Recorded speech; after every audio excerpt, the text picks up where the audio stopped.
कहानी की शुरुआत में हम एक कपल को देखते हैं जिनमें लड़के का नाम थॉमस होता है और लड़की का नाम मिया। ये दोनों अपनी शादीशुदा जिंदगी में खुश नहीं होते। मिया हमेशा से बच्चा चाहती थी पर थॉमस इसके लिए रेडी नहीं था। वो जब भी अपने हस्बैंड के पास इंटीमेट होने जाती थी तब वो मना कर देता था। एक दिन जब थॉमस सो रहा होता है तब मिया उसके कंप्यूटर में कुछ देख रही होती है। तभी कंप्यूटर में एक मेल आता। वो उसे ओपन करती है तो उसमें एक फोटो होता जिसमें 14K लिखा हुआ था। ये मेल डॉक्टर रुबेन की तरफ से आया था। दरअसल थॉमस एक बैंकर था जो डॉक्टर रुबेन के रिसर्च में पैसे इन्वेस्ट करता था। डॉक्टर रुबेन एक नई रिसर्च पर काम कर रही थी जिसमें लोगों का ट्रीटमेंट के बाद उनकी जवानी को फिर से वापस लाया जा सकता या बूढ़े लोग को फिर से जवान किया जा सकता। डॉक्टर रुबेन ने एक्सपेरिमेंट पब्लिक पर तो किया था पर उन्होंने ज्यादा कुछ बताया नहीं था कि वो ये कैसे करने वाली है और थॉमस को भी इस एक्सपेरिमेंट के बारे में ज्यादा कुछ मालूम नहीं था और न ही मिया को कि इसका हस्बैंड एक्सपेरिमेंट में पैसे इन्वेस्ट करता।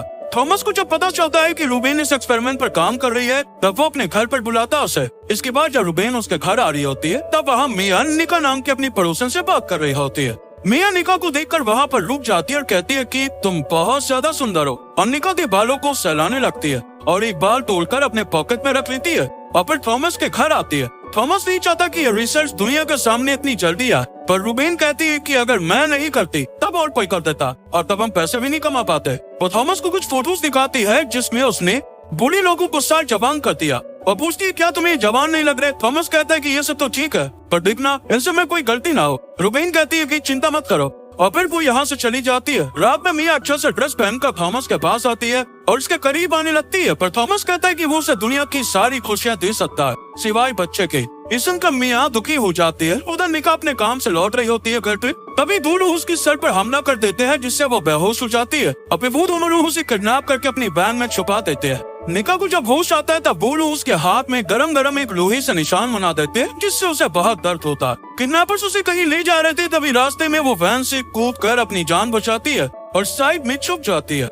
अगले दिन हम एक पेशेंट को देखते हैं जो डॉक्टर रुबेन के पास ट्रीटमेंट के लिए आया होता है क्योंकि उसे जवान दिखना है। वो पेशेंट से कुछ पैसे ले लेती है और एक कॉन्ट्रैक्ट साइन करवाती है जिसमें लिखा होता है कि जो भी इसके साथ ट्रीटमेंट के दौरान होगा वो उसकी मर्जी से होगा और वो इस बारे में किसी को ना बताए। पेशेंट कॉन्ट्रैक्ट साइन कर देता है और फिर रुबेन उसे उसका सीमन और ब्लड सैंपल्स देने को कहती है पर पेशेंट सवाल पूछने लगता है तब वो ट्रीटमेंट करने से मना कर देती है। उधर थॉमस मिया के साथ घर में होता है जहाँ मिया को रुबेन के बारे में पता चल गया है। तभी इसके घर के दरवाजे पर निका आती है जो कि घायल हालत में होती है। वो उनसे दरवाजा खोलने को कहती है। मिया उसे घर के अंदर लाती है। निका बहुत ज्यादा घबराई हुई होती है। मिया थॉमस से कहती है कि वो निका को हॉस्पिटल ले जाए या थॉमस निका के हाथ में वही निशान देखता है जिसका उसके पास मेल आया था।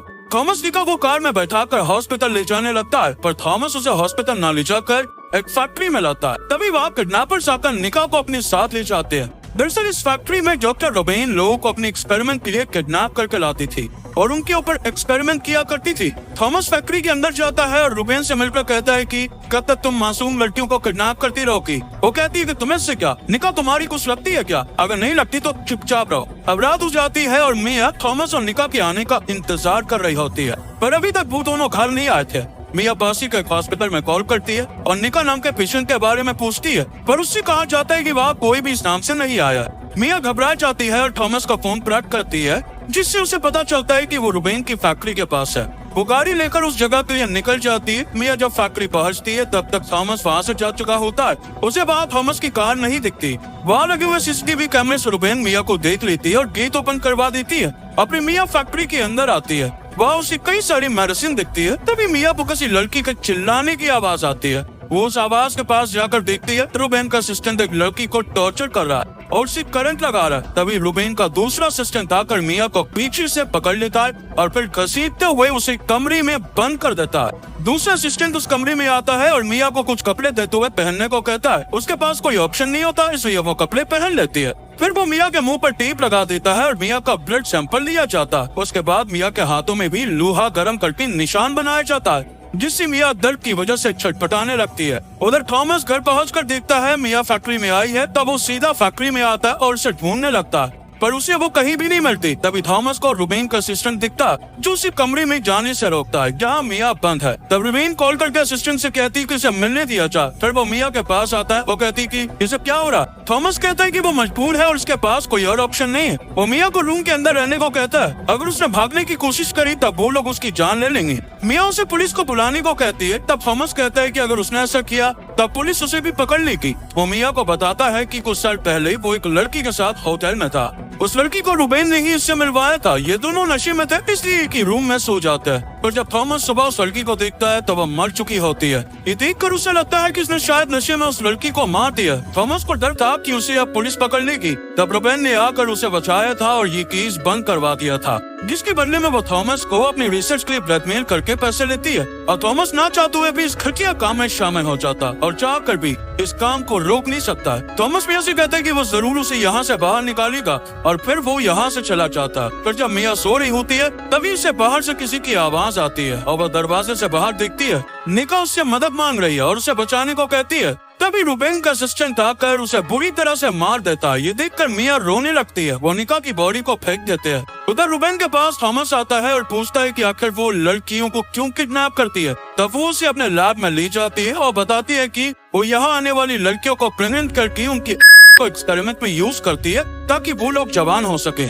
यहाँ रुबेन बताती है कि इसे भी जवान होना है, पर उसका डीएनए किसी के साथ मैच नहीं हुआ, जिस वजह से उसने अपने ऊपर एक्सपेरिमेंट नहीं किया और जिसका हुआ है वो उनके ऊपर एक्सपेरिमेंट कर चुकी है। यहाँ रुबेन बताती है कि जब तक उसका डीएनए मैच नहीं करता तब तक वो लड़कियों को किडनैप करती रहेगी। ये सुनकर थॉमस को गुस्सा आता है, पर वो मिया को यहाँ से किसी भी हाल में छुड़वाना चाहता है। इसलिए वो रुबेन से कहता है कि हमें मिया को मार देना चाहिए क्योंकि वो एक्सपेरिमेंट के बारे में बहुत कुछ जान चुकी है और अगर उसने पुलिस को बता दिया तब मुश्किल हो जाएगी।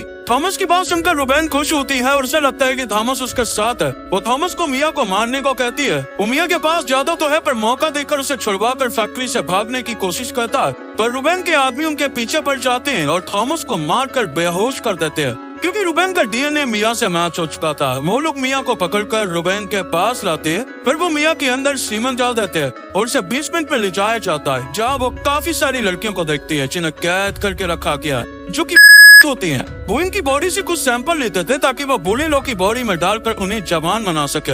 यहाँ मिया को एक लड़की दिखती है जिसका कोड नंबर 14 के होता है। ये वही लड़की होती है जिसके बारे में थॉमस ने बताया था कि वो मर चुकी है, जो असल में जिंदा है। वो मिया से कहती है कि रुबेन ने पैसा देकर उसे ये सब करवाया था, पर बाद में उसने इस लड़की को भी कैद कर लिया और अब वो फंस चुकी है। तभी वहाँ पर एक लड़की के दांत में बहुत जोर से दर्द होने लगता है। वो चिल्ला रही होती है। तब रुबेन का आदमी आकर उस लड़की का दांत ही उखाड़ लेता है, जिससे वो लड़की बहुत ज्यादा चीखने लगती है। तब वो उस लड़की के मुंह को उस स्टेपलर से सील कर देता है। ये देखकर 14 के नाम की लड़की हंसने लगती है। तब रुबेन के आदमी उसे बुरी तरह से पीटते हैं और मार मार कर उसकी हालत खराब कर देते हैं और वो दर्द की वजह से छटपटाने लगती है क्योंकि वो तभी रुबेन वहाँ पे आ जाती है और कहती है कि हमें इस बच्चे को दुनिया में लाना होगा। फिर 14 के का बच्चा होता जिसे रुबेन अपने साथ लेकर चली जाती है। यहाँ मिया को पता चल गया था कि उसे जल्द ही यहाँ से निकलना होगा, नहीं तो वो लोग उसके साथ कुछ भी कर सकते हैं। मिया अपने सेल में बाथरूम कर देती है और जब रुबेन का आदमी खाना देने आता है तब वो उस पर बहुत चिल्लाता है और अंदर आकर मिया को मारने लगता है। तब मिया चालाकी से उसके पास से चाकू ले लेती है और उसके पेट में घुसा देती है, जिससे वो बहुत ज्यादा दर्द में होता है।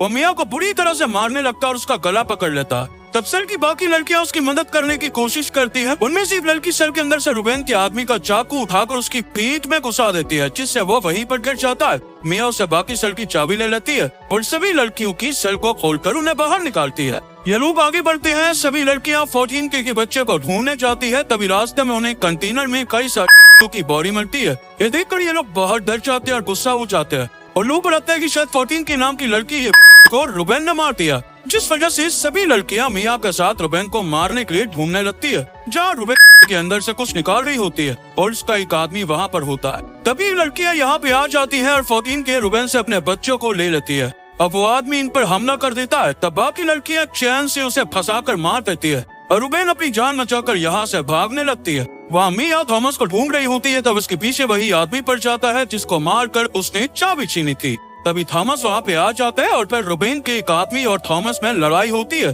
जिससे थॉमस को बहुत ज्यादा चोट आती है। वो थॉमस को खत्म करने वाला होता है। तभी मिया आकर उस आदमी को मारकर बेहोश कर देती है और थॉमस को बचा लेती है। इसके बाद लड़कियां उस आदमी को पकड़कर एक जगह बांध देती है और उसके साथ भी वैसा ही बर्ताव करती है जैसे कि वो उनके साथ करता था और फिर सभी मिलकर उसे मार देती है। इधर रुबेन अपनी सैंपल्स लेकर भाग रही होती है, पर लड़कियां उसे अब छोड़ने वाली नहीं थी। वो उसे पकड़ लेती है। वो रुबेन को मारने के लिए आगे बढ़ती है, लेकिन वो चाकू लेकर उन्हें डराने लगती है, पर वो जानती है कि इसके पास भागने का कोई तरीका नहीं है। वो किसी दूसरे के हाथ से मरना नहीं चाहती थी, इसलिए वो खुद को चाकू मार लेती है और मर जाती है, जिसके बाद एम्बुलेंस आकर घायल लोगों को हॉस्पिटल में ले जाती है। जब पुलिस यहाँ फैक्ट्री में आती है तो उन्हें कोई भी सबूत नहीं मिलता, जिस वजह से इस केस को बंद कर दिया जाता है। अब बाकी लड़कियाँ यहाँ से आजाद होकर घर चली जाती है। कुछ दिनों बाद हम मिया और थॉमस को देखते हैं, जिनके पास एक बच्चा होता है जो 14 की का होता है, जिसने उन्हें अपना बच्चा दे दिया था। वो अब हंसी खुशी जिंदगी जीते हैं। दरअसल रुबेन लड़कियों को इसलिए किडनैप करती है ताकि इसे पता चल सके कि किस लड़की का डीएनए क्या है, और अगर किसी पेशेंट का डीएनए उस लड़की से मैच करता था